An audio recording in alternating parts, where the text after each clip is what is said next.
Alrighty, so they have nerfed Nidhoggr a little bit with the release of Ratatoskr, and I wanted to do a new full, complete run, talk about the mechanics and everything as I go through it, and sort of just do an up-to-date sort of guide on beating Nidhoggr, because obviously this is farmable now. Every time you beat floor 3, you are going to gain 1 extra source, which means that you can basically just run this indefinitely if you really want to, and you can start working on a lot of these relics. So, as somebody who has ran this several times, I do have a pretty good understanding of it. This is the team that I, use just when I, were to fight this thing every single week. I'll be honest, towards the last couple of weeks, I have not really even worried about running a demonic beast up until Ratatoskr came out because there were just no relics to actually work towards. But this is the team that I use. There are some substitutes, of course. I would urge you to go look at my Creature's Nest playlist or just look up Nidhoggr on my channel, just because I have a bunch of extra guides where I use Green Freya, or I use LR Margaret, or I even used Blue Margaret before she was LR. I had a team where I used Tarmiel instead of Mael because he would tank, because some people didn't have Mael at the time, which I'm sure some people still don't. The Green Princess Elizabeth was the one that people were using before the LR one.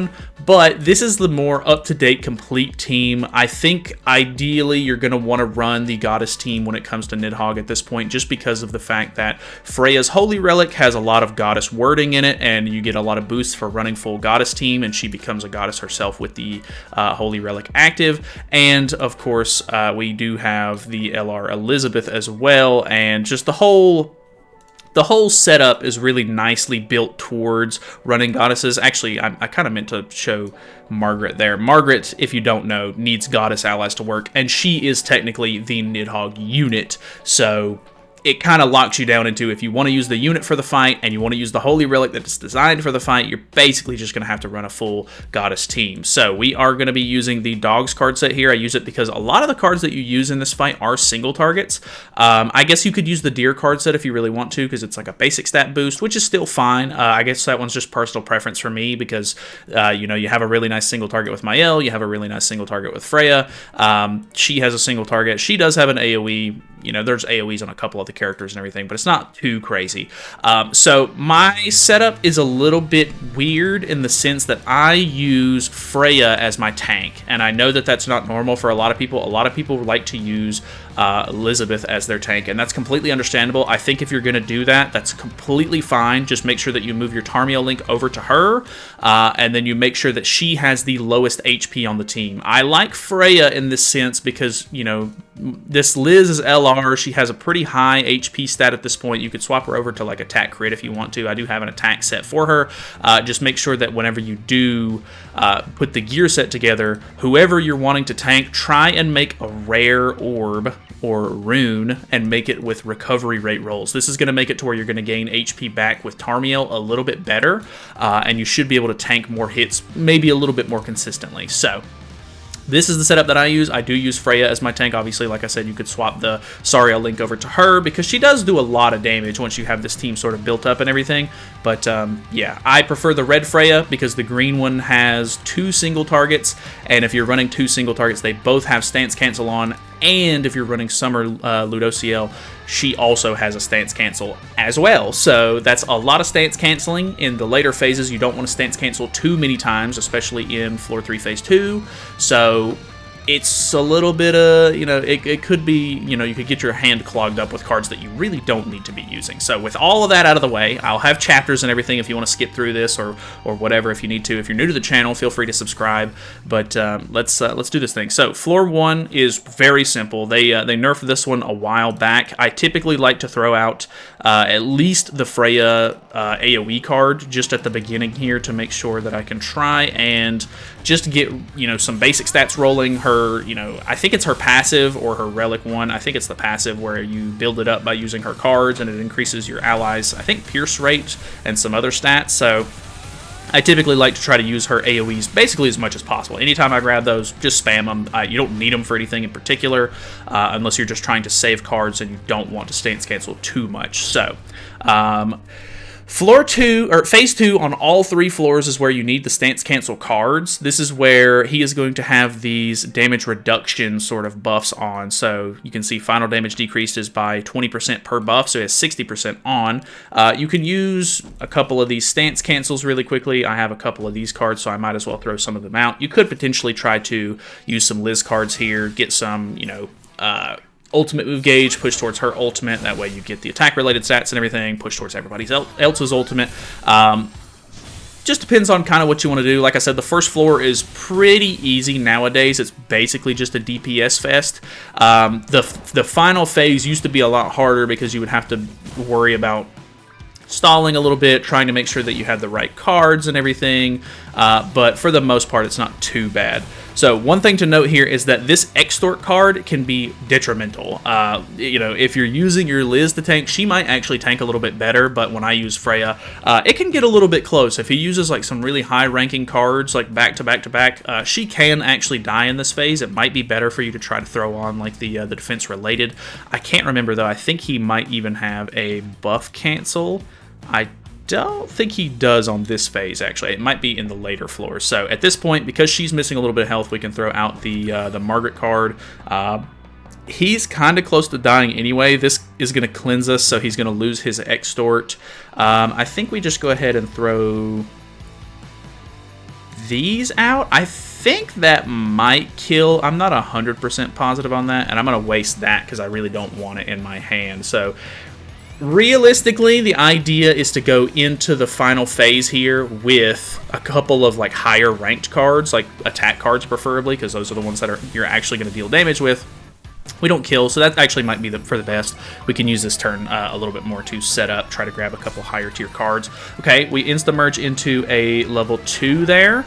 That's pretty good. We can even go for a level 3 if you want. It just depends on kind of what you're feeling like doing. The goal in floor 3 is that he's going to have this immortality gauge on the left-hand side, and depending on the card ranks that you're using, it's going to determine how much the gauge actually decreases. So let's just go ahead and do... I can't remember if he disables the cleanses and stuff from these. I think it does get disabled.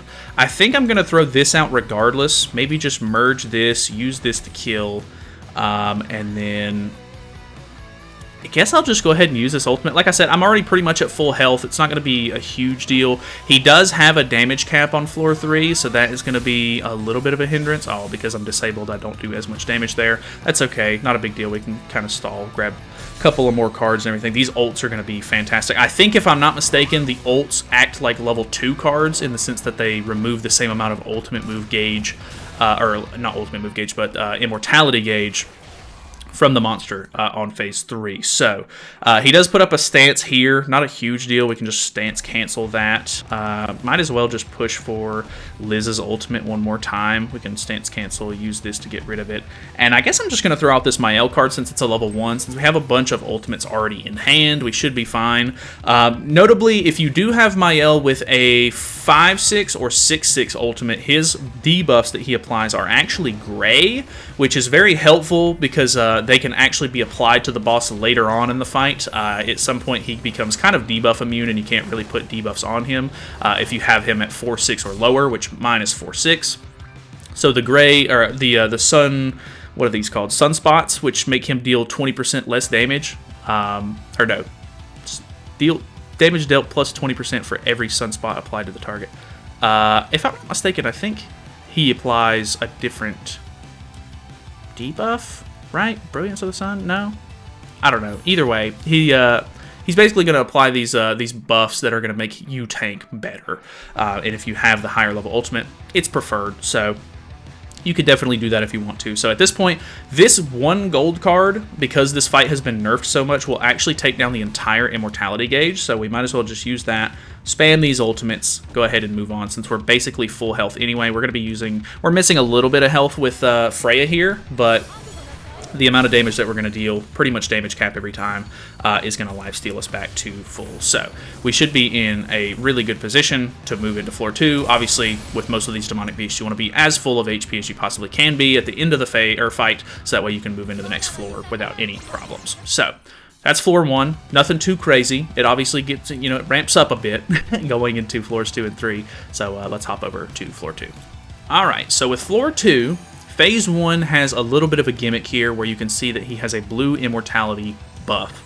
This is going to be the big problem with this phase. You basically need to make sure that he is low enough for your buff removal skill to kill. This is another kind of like hard stop when it comes to team building for this fight, because if you don't have a buff cancel, you cannot get past this phase because you have to be able to remove this blue buff to even be able to finish. So if I'm not mistaken, I think that I can do these 3 cards with this team and my box CC and everything, and actually just complete this phase all in one go. Ideally, or I think for most people, you might not be able to do quite this much damage, you know, if you're newer or like you just don't have your account as built up, of course. You can obviously just take this turn to sort of throw out some extra Freya cards if you need to, build up some ultimates and everything with your Elizabeth, just whittle him down, make sure that you're not using the buff cancel card until the very end, or else it gets a little bit bad. So phase 2 does ramp up a little bit more as well.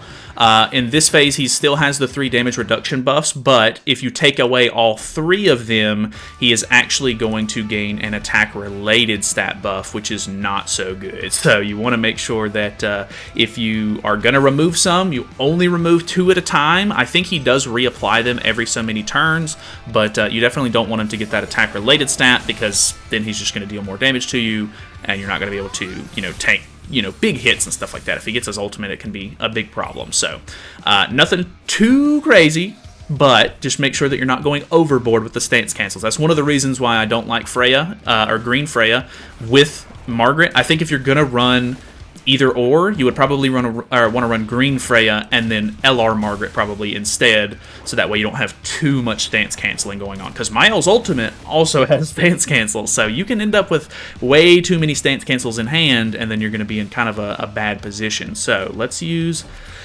this heal card a little bit. That should give us our Elizabeth's ultimate next turn.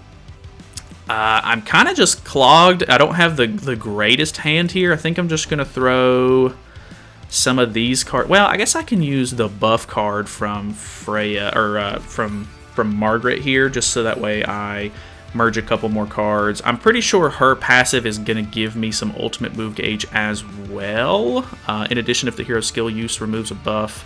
I thought she gave ultimate move gauge. Maybe I'm thinking of Thonar for some reason, but like I said, it's been a little while since I've ran this. We'll just go ahead and throw out the Freya card here.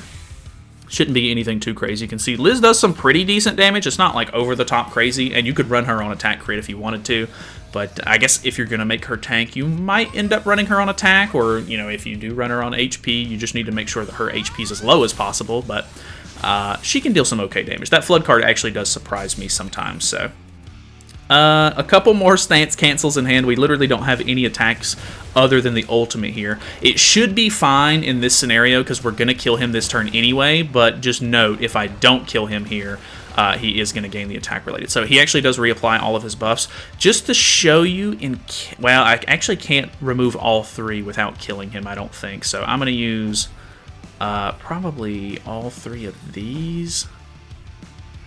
And then I guess I could just recycle my ultimate as well. Let me use these 2 and then recycle Liz's ultimate. You can this Liz, because her ultimate gives you 2 ultimate move gauge, and when you use a skill with her, it actually gives you an extra ultimate move gauge for her. Whenever you use the ultimate, you're going to be at 3 ultimate move gauge, which means you just need to use 1 more card, because when you use it, that gives an ultimate move gauge, plus the passive gives you another one. So you can literally just keep recycling her passive if you want to. It's very, very helpful if you need to tank as much as possible. If the boss is doing a lot of damage to you each turn, you can basically guarantee yourself a heal as long as you can draw an extra Liz card, of course. So that can be a little bit of a problem. So in this phase, you basically just need to try to keep him below 50% as much as you possibly can, so that way you're removing as much of the immortality gauge as you can. So the idea here is that he's going to apply these corrosion buffs every single turn. So because I'm pretty much full health this turn, I'm not going to worry about removing them just yet. But he's also going to gain a damage reduction buff that is blue also. So you also want to make sure that every couple of turns you throw out a buff removal card if you have one. Obviously, sometimes you can get kind of screwed. You won't have the cleanses that you need, or you won't have the buff removals that you need, and your damage starts to, like, you know, dip pretty low because he's absorbing a lot of it. There's a couple of different things you have to kind of worry about with this phase. So I'm just going to spam a couple of these decent, like, damage dealing cards on this turn, and then that should get him decently low. The Abyss from Freya is incredibly helpful here. I technically have a higher level ultimate on my green Freya, just because of, for some reason, they seem to put her on a lot more banners. So if you have like a really high ultimate level with her, the Abyss goes crazy. Like, you can see he should end up, like, he has HP related stats. He gained like maybe 30% back, or maybe a little bit less than that, but the Abyss literally brought him back down to 10% HP. So that worked out kind of nicely. At this point, you can see he is dealing some decent damage to me. When we cleanse with Margaret, we're actually going to heal a decent little chunk per debuff removed. The recovery rate from Liz coming in kind of hot there. So you can see if the hero uses a skill which removes a debuff from an ally, they are healed by 20% of their maximum HP. So this should end up being a full heal. We're going to try to go for as much card space as we can here. So I'm going to use this, probably, he's still below 50% at the moment. You can see if he's below 50%, he loses 33% of his gauge, and he will actually lose 34% on the last phase. I assume that it's like 33.4% if I had to guess, just because it actually does take off the extra 1% at the very end. But we're still keeping him basically as dead as possible. We should be able to kill on the 4th turn, because after 3 turns he's going to lose the immortality, and then the last one we should be able to kill. Okay, we do get a couple of cleanses here, which is good. This is what we're looking for. Ideally, at this point, I mean, you don't want your hand to get too clogged with like heal cards and stuff like that, so it's a little bit of a balancing act. It can definitely be a little bit of RNG, but you can see once we have a couple of these Margaret buffs on, which should, you know, decrease your damage taken, the defense-related stats and stuff from the Liz, I mean, you can tank pretty well. Plus, the synergy on the Goddess team is insane, so the stats that you get are pretty wild. I think what we're going to do here is maybe just throw out... Let's throw the Liz buff card out. I'm going to go ahead and use the Liz attack card as well to get rid of some of these buffs, because he's gaining quite a few of those. I'm going to use the Mael card here, and then throw away one of these stance cancels. So ideally, maybe if I can merge these, that would be somewhat helpful. You know, if you have to stall for more than one turn, you might want to keep more than one of these in your hand if possible, but because he's going to be losing the immortality gauge this turn, he will lose immortality. He's going to attack me. I should have Liz ultimate in hand, unless I think he might even have a D rank card. So you do have to be a little bit careful with that. I need to look and see if he has it this turn. If he uses his ultimate, it does put explosion on you, so that's an extra debuff. Kind of good, kind of bad, because obviously if you wait too long, the explosion debuff will actually do extra damage to you. Oh, it was that card right there. It D-ranked the Margaret card. I merged them, which was kind of funny. So it decreases skill ranks, depletes ultimate move gauge per skill. So luckily, I didn't lose any ult gauge with Liz there, so I can use this to full heal myself, make sure everything is good before I move on, and then spam some ultimates, and I should pretty much be good here. I think those are enough to kill. Margaret's isn't the greatest ultimate by any means, but Mael does a lot. We just gained the attack-related stats from the Liz as well. My Liz is only 2/6, so I think it's like a 10% attack-related stat buff. It's nothing crazy.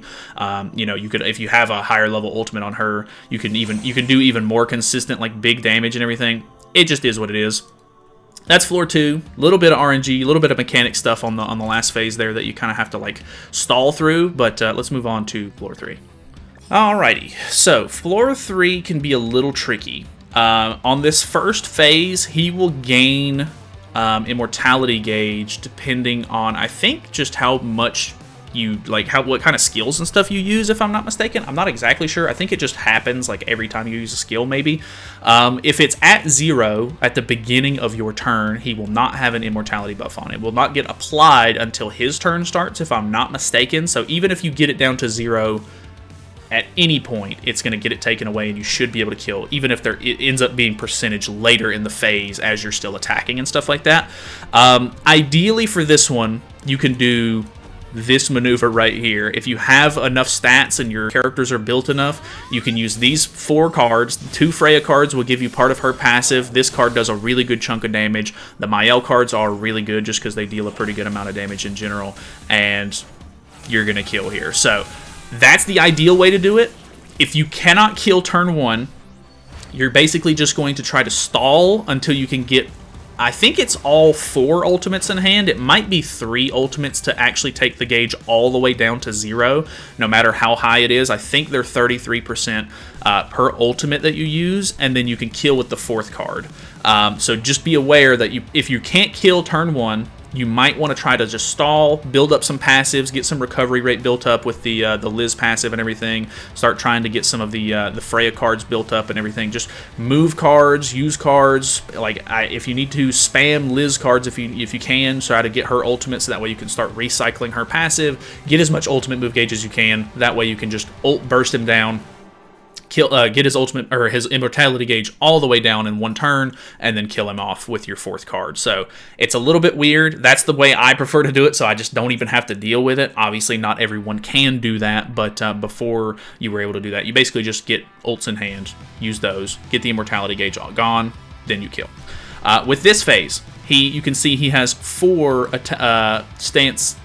Or 4 of these final damage reduction buffs on, and a damage dealt increase by 50%. So in this first phase, you 100% want to make sure that you can remove the at least 1 stance here. The thing with this phase is this is the one where you don't want to spam the stance cancel cards too much, because if you do, he gains 15% of his immortality gauge per stance used. So we're just going to try to go for a little bit of card space here. We're going to try to make sure that we're not stance canceling too much. So he's going to gain 15%. If he has immortality gauge, like I said, in his gauge, whenever his turn starts, he's going to gain the immortality buff. So just be aware that you can see once you stance cancel, you're going to gain different kinds of little buffs here. We'll look at that really quickly. I think this one is just a regular attack, if I'm not mistaken. The 2 swords crossed, I think, is the ultimate. And then there's an icon for buffs, recovery skills, all kinds of different stuff like that. So the idea is every time you stance cancel, he's going to gain a different buff. You can see the gauge is depleted when the enemy uses a stance uses stance skill. So this isn't actually an attack. I think maybe the attack one is just a regular sword, no shield under it. Yeah, that's right, because you can see he's using a stance and it's a sword with a shield underneath it. If I had a stance in my hand, I could use that to deplete more ultimate move gauge. I think, I'm not 100% sure how much he's like moving or losing every single time. Regular cards do deplete some of his gauge here, but it's not going to be anything super, super crazy. The big problem I have with this phase is that whenever he ends up using his ultimate, it's going to do an AoE extort. So everybody loses stats, he gains stats, and then he's going to double attack sometimes, and that alone can kill your Freya off and you have to reset. Sometimes, ideally, he'll use 1 card, then the ultimate, then another card. You can survive that one sometimes, or best case scenario, sometimes he will actually move or like use one of his attacks on a different character. I don't know why, for whatever reason, like he's really only supposed to target the character with the lowest HP, but I've also had trouble with Ratatoskr doing that as well. So we got the good ending. We got an attack, an ultimate, and then another attack. We do have to stance cancel here. I have technically 2 stance cancels in hand because we have Mael's ultimate. This one takes a while because he reapplies these buffs quite often, so you're not necessarily going to be able to just spam them. Well, I guess if you get the ultimate move gauge or the immortality gauge all the way to 0, he will lose the buff, so you could maybe just spam like Freya cards because they're going to do some decent damage and remove the buffs as well. But if you don't kill, he's going to have a lot of immortality gauge to deal with after that. So he has 3% at the moment. We're going to go ahead and use one of these so that way we can move phase. I think I'm just going to throw this away, and for card space, we'll use that so we recycle the Liz's ultimate. So this stance cancels. He's going to gain a new buff. So now when we use buff cards, that is the buff card icon, he's actually going to lose extra ultimate or immortality gauge. I keep calling it ultimate move gauge, but You'll see as we go on here, we can use the buff cards from Liz, the buff cards with Margaret, and they will actually remove extra percentages, which is good because you basically just once you get him low enough, ideally you just want to make sure that you can kill. The problem here is that you can see how much damage that deals, even with her being like really high up. We want to make sure that we can cleanse. I can't remember if one of these cleanses through the... I think it'll still... No, we're not disabled. I'm dumb. So let's use this because this will actually heal us. We already have Liz Ultimate in hand. We can then use both of these ultimates for damage. The Abyss one will actually do some really nice damage, and because we don't want to stance cancel this turn, just in case, we're going to go ahead and throw the Mael card out here. So we use the buff card. That is going to remove... he was at 13, so that removes 6% of the gauge, which is really nice. We're using a couple of these cards. They're removing 2 each, which is not very good. You can see he's at 2% now. The Abyss actually gets him down to 0, or I think it's 1 HP, but because of the immortality, we're in a little bit of a bad spot here. So I think he's stancing this turn, which is bad because we have to stance cancel. We can actually use, I think, the buff card first. That should get his immortality gauge to 0, and then I think we can use a stance cancel card to make sure that we're not getting countered. Because he's at 1 HP anyway, I think you can just use any card here, but I'm just going to go ahead and use the stance cancel anyway, and just do something like this. We should get a decent amount of card space in hand, so that brings the immortality gauge down. He loses the buff at the top of the health bar, and then we use that to kill. So if you can make it to floor 3, or phase 3, you're in a pretty good spot. This floor basically is just a giant DPS check. Now we basically just need to make sure that we're getting him as low as possible each turn, so that way he'll lose as much immortality gauge as we can. So I think the max you can lose is 25% per turn, and to do that, I think you have to deal 70% of his HP. So you need to have him within the last 3 bars here, the 30%. So we're gonna, I think, use the attack-related stats from the Liz here.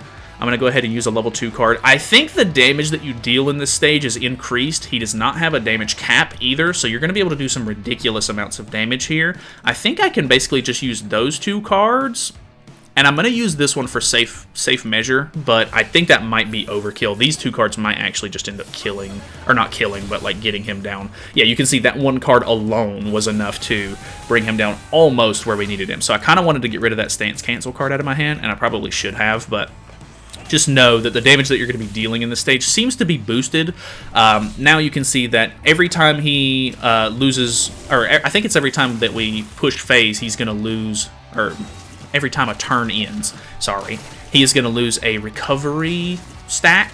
Once he loses all 5 of these, he ends up gaining like a really big stat increase, and he'll start doing a lot more damage. If you can do 70% of his HP each turn, you can actually get his immortality gauge gone before he loses the 5th stack, which means that you can kill him a bit easier. He is going to full heal at the end of every single one of these turns. I think this is a recovery rate, or it's a regen rate. Okay, it doesn't actually say what it is, but I'm assuming they're giving him a lot of... well, yeah, I think they just give him a ton of like regeneration rate or recovery rate, because once he loses all of these stacks, he'll actually... I think it might even be this HP-related stats that does it. But... the Freya ultimate is ideal here because it is going to be able to, I think it's just going to take the whole ultimate move gauge away. I could be wrong on that. We're just going to merge some cards here. But the Abyss is also going to tick down on the next turn after he heals a little bit, so we don't have to worry about dealing as much damage next turn, so that's kind of nice. So we wasted the Freya single target here. Not a huge deal. We're not really pulling a whole lot of Liz cards, which is a bit unfortunate, because if we needed to heal, we're not in a great spot for that. We do get one this turn, and we have a Margaret card. So he does apply poison. We can use the buff card with Margaret to actually cleanse those off and heal back up to full, and then we can use the attack card with Liz just to get a little bit of damage off, as well as get her ultimate next turn. So I think we'll just use this one, let those merge, and then we'll just waste a couple of these cards.